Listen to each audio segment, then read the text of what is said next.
শুরু হয়েছে চলচ্চিত্র জগতের অন্যতম মর্যাদাপূর্ণ আসর কান চলচ্চিত্র উৎসব। 12 দিনব্যাপী আনন্দঘন পরিবেশে তারকাদের এই মিলনমেলা চলবে 25 মে পর্যন্ত। এ উপলক্ষে হলিউড, বলিউড সহ বিশ্বের নামিদামি তারকায় ভরে উঠেছে ফ্রান্সের দক্ষিণ পূর্ব অঞ্চলের শহর কান।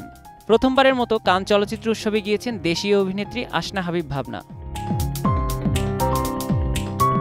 নিজের আগ্রহ থেকে কান চলচ্চিত্র উৎসবের অভিজ্ঞতা নিতে এবারের আয়োজনে যোগ দিয়েছেন ভাবনা। বাংলাদেশ সময় 12 মে দিবাগত রাতে ভাবনা কানে পৌঁছেছেন। সামাজিক মাধ্যমে সেটি জানান দিয়ে লিখেছেন, ফ্রম পুরান ঢাকা টু ফেস্টিভ্যাল ডি কান। উৎসবের প্রথম দিনই নেপোলিয়ন ছবিটি উপভোগ করেছেন ভাবনা। বিশ্বের মর্যাদাপূর্ণ এই আসরে যোগ দেওয়াটা ভাবনার কাছে স্বপ্নের মতো ছিল। কখনো ভাবেননি এত বড় আসরে যেতে পারবেন তিনি। অবশেষে তার সেই স্বপ্ন সত্যি হয়ে ধরা দিল। সব মিলিয়ে প্রথম দিন দারুণ কেটেছে তার।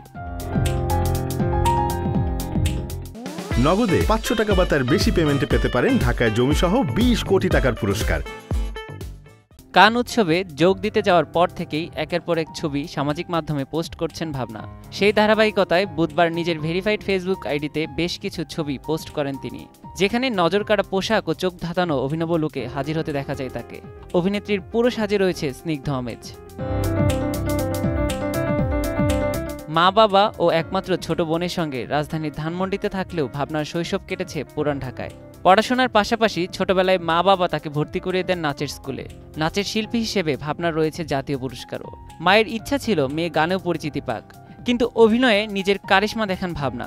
ছোট পর্দার পাশাপাশি বড় পর্দায়ও দেখা মেলে তার। পাশাপাশি ওটিটিতেও কাজ করছেন তিনি। নিয়াত শুভ, সময় সংবাদ।